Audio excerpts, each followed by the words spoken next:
Hello दोस्त, कैसे हैं आप सब। उम्मीद करता हूं आप सब बहुत अच्छे होंगे। आपके अपने इस YouTube channel ABN coaching centre में स्वागत है।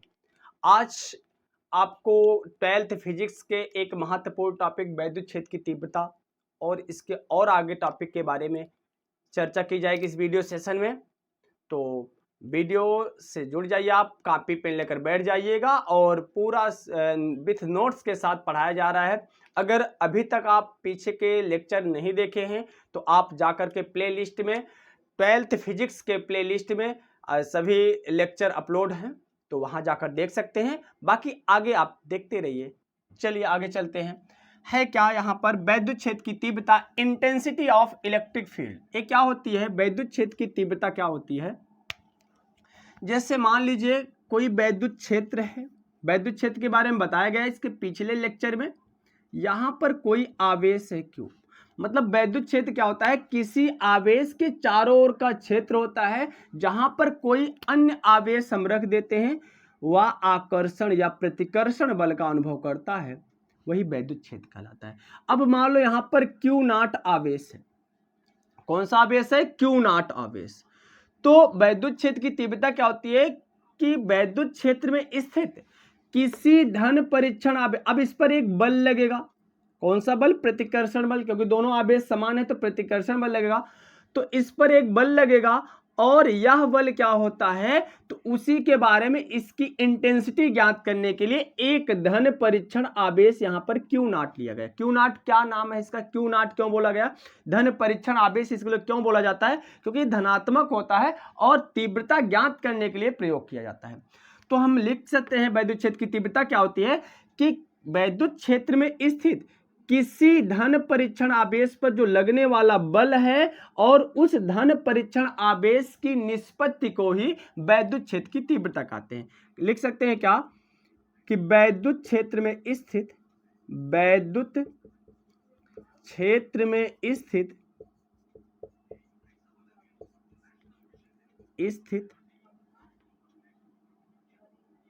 किसी बिंदु पर रखे, किसी बिंदु पर रखे धन परीक्षण आवेश, धन परीक्षण आवेश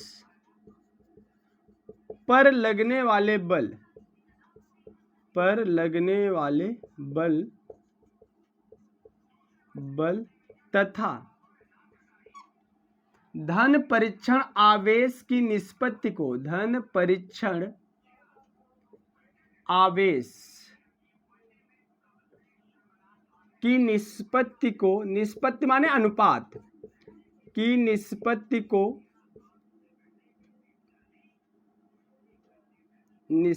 को, वैद्युत क्षेत्र की तीव्रता कहते हैं। वैद्युत क्षेत्र की तीव्रता कहते हैं। ठीक। अब देखिए वैद्युत क्षेत्र की जो तीव्रता होती है इसको E से प्रदर्शित करते हैं। वैद्युत क्षेत्र की तीव्रता को E से प्रदर्शित करते हैं।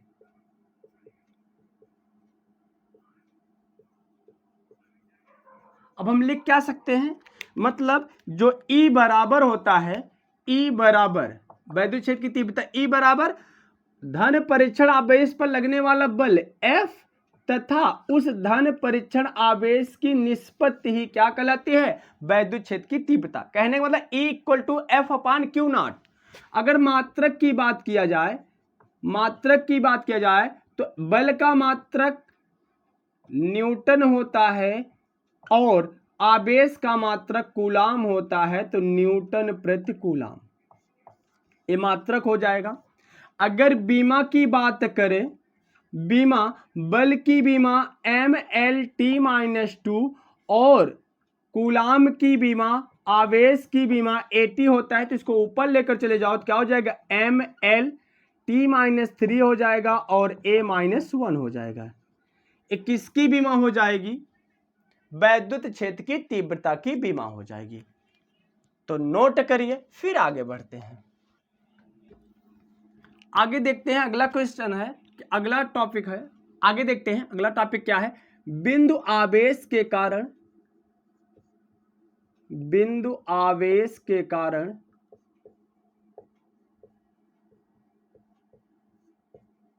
वैद्युत क्षेत्र की तीव्रता, वैद्युत क्षेत्र की तीव्रता, तीव्रता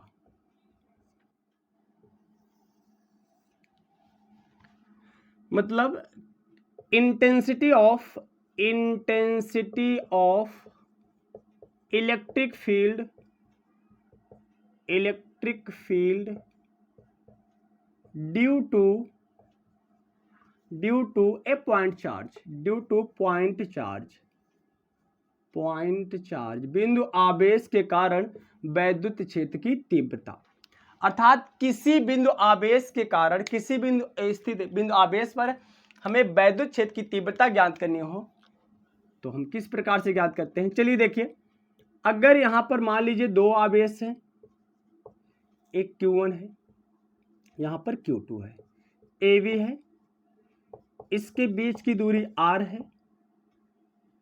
अब यहां पर आवेश को हम Q मानते हैं और यहां पर क्योंकि तीव्रता है तो Q नॉट मानते हैं। एक आवेश Q मानते हैं, यहां पर एक Q नॉट धन परीक्षण आवेश मानते हैं। तो इसमें वैद्युत क्षेत्र की तीव्रता की दिशा क्या होगी, हमने बताया था इस पर एक बल लगेगा, F इधर लगेगा, और वैद्युत क्षेत्र की तीव्रता की दिशा क्या होगी, हमने बताया धन आवेश से दूर होती है। हमेशा याद रखना, हमने बताया था ये धन आवेश है, इससे दूर होगी, और ऋण आवेश अगर होता, क्या होता, ऋण आवेश होता, ऋण आवेश की तरफ होती है। याद रखना इसको, वैद्युत क्षेत्र की तीव्रता की दिशा क्या होती है, हमेशा धन आवेश से दूर और ऋण आवेश की तरफ। तो धन आवेश से दूर का मतलब इसमें वैद्युत क्षेत्र की तीव्रता की दिशा इधर हो जाएगा। अब तो कूलाम के नियम से क्या हो जाएगा, कूलाम के नियम से, कूलाम के नियम से, तो कूलाम का नियम क्या है, F बराबर बल जो होता है 1/4 पाई एप्सिलॉन नॉट, आवेशों का गुणनफल, आवेश क्या है Q इंटू Q नॉट अपान दूरी माने R स्क्वायर।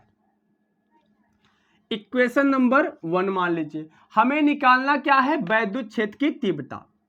तो अभी हमने पढ़ा वैद्युत क्षेत्र की तीव्रता, वैद्युत क्षेत्र की तीव्रता क्या है, E बराबर F अपान Q नॉट, या इसे हम लिख सकते हैं क्या, F गुणे 1/Q नॉट, लिख सकते हो ना, F/Q नॉट को क्या लिख सकते हो, F गुणे 1/Q नॉट।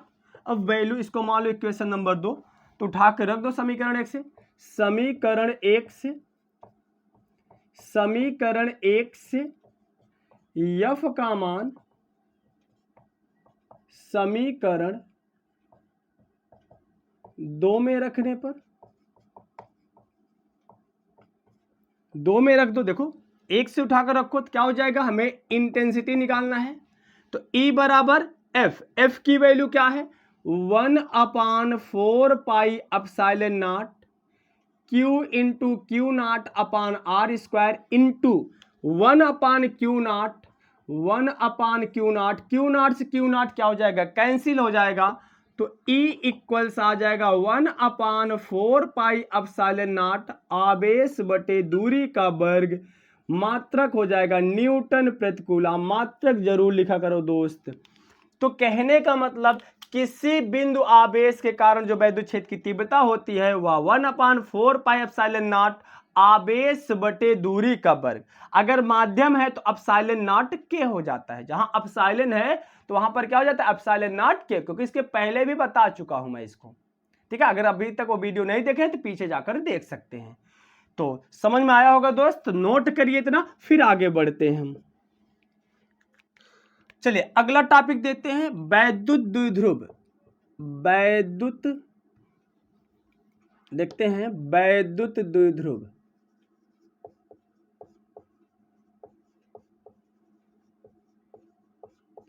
इलेक्ट्रिक डाइपोल,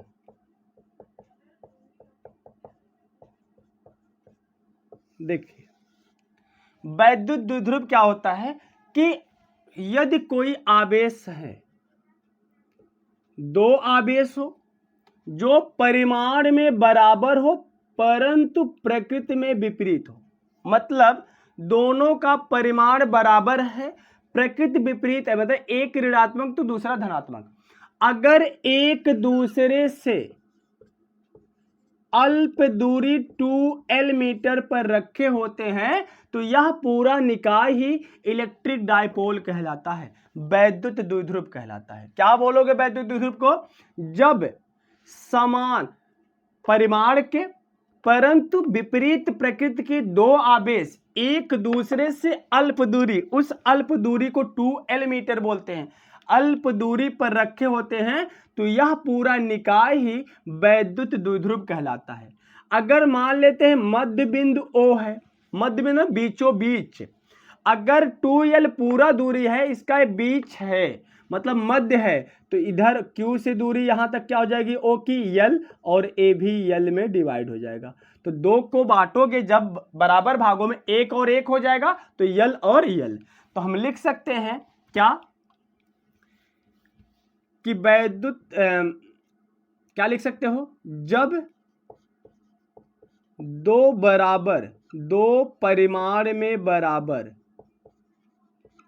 परिमाण में बराबर परंतु विपरीत प्रकार के आवेश, विपरीत प्रकार के आवेश, आवेश एक दूसरे से अल्प दूरी 2L मीटर पर रखे होते हैं तो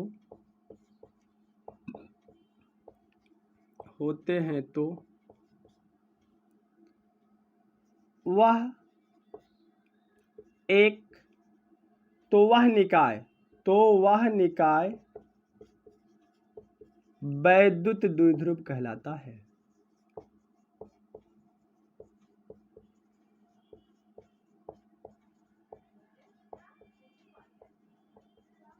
समझ में आया? वैद्युत द्विध्रुव किसे कहेंगे?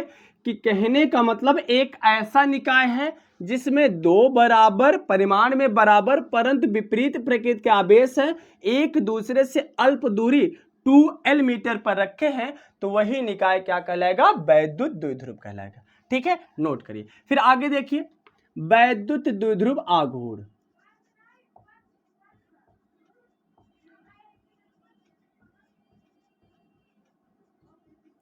आघूर्ण,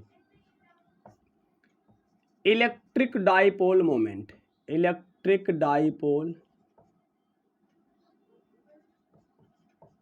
मोमेंट। इलेक्ट्रिक डाइपोल मोमेंट क्या है? यहां पर देखिए कि वैद्युत द्विध्रुव में, किसमें? वैद्युत द्विध्रुव में। वैद्युत द्विध्रुव समझ गए, दो परिमाण में बराबर आवेश हो परंतु प्रकृति उनकी अलग अलग हो, तो जो निकाय माने अल्प दूरी 2L पर रखे होते हैं तो वह निकाय वैद्युत द्विध्रुव कहलाता है। अब वैद्युत द्विध्रुव आघूर्ण क्या होता है कि वैद्युत द्विध्रुव में कोई एक आवेश, क्योंकि ये जो चिन्ह लिया जाता है वैद्युत क्षेत्र की तीव्रता के लिए, इंटेंसिटी के लिए, सिर्फ जो तीव्रता देखने के लिए, क्या बाहर होगी अंदर होगी या प्रकृति जानने के लिए चिन्ह का प्रयोग किया जाता है। बाकी चिन्ह से इसमें बहुत ज्यादा मतलब नहीं होता। सिर्फ चिन्ह से मतलब कब होता है कि आकर्षण या प्रतिकर्षण बल के लिए, तीव्रता के लिए चिन्ह का प्रयोग नहीं किया जाता है इसमें, इंटेंसिटी में। तो वैद्युत द्विध्रुव में कोई एक आवेश तथा दोनों आवेशों के बीच की जो अल्प दूरी होती, इसी के गुणनफल को ही वैद्युत द्विध्रुव आघूर्ण कहते हैं। मतलब क्या कहोगे कि वैद्युत द्विध्रुव में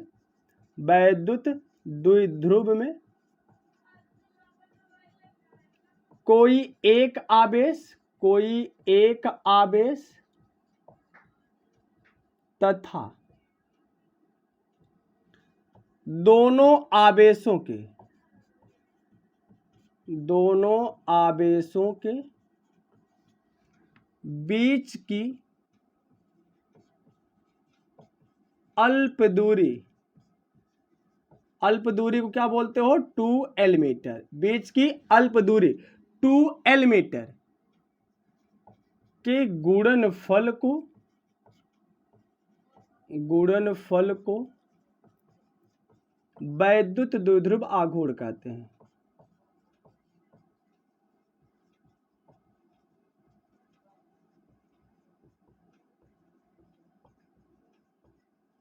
इसे स्मॉल p से प्रदर्शित करते हैं।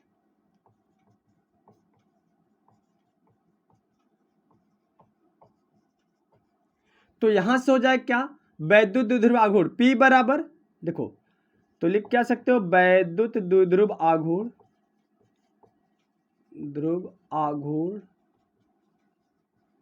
बराबर कोई एक आवेश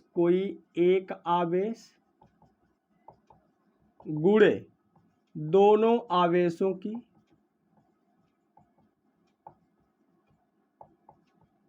बीच की अल्प दूरी। ठीक, तो यहां से क्या हो जाएगा? P बराबर Q इंटू 2L। ठीक, यहां से क्या हो जाएगा? P बराबर क्या हो जाएगा? 2QL, या P बराबर Q गुणे 2L लिखो, वहां हो जाएगा वैद्युत द्विध्रुव आघूर्ण, या P बराबर दो गुणे क्या हो जाएगा? 2L गुणे Q, मतलब 2QL हो जाएगा। अगर मात्रक की बात करें, मात्रक की, तो दो कांस्टेंट, कोई मात्रक नहीं, आवेश का मात्रक कूलाम, लंबाई का मात्रक मीटर, तो कूलाम इंटू मीटर हो जाएगा। अगर बीमा की बात करें तो कूलाम की बीमा 80, आवेश की बीमा 80, लंबाई की बीमा L, तो बराबर हो जाएगा LTA, बीमा हो गया। तो इतना नोट करिए दोस्त। उम्मीद करता हूं आपको वीडियो अच्छा लगा होगा, वीडियो समझ में आया होगा।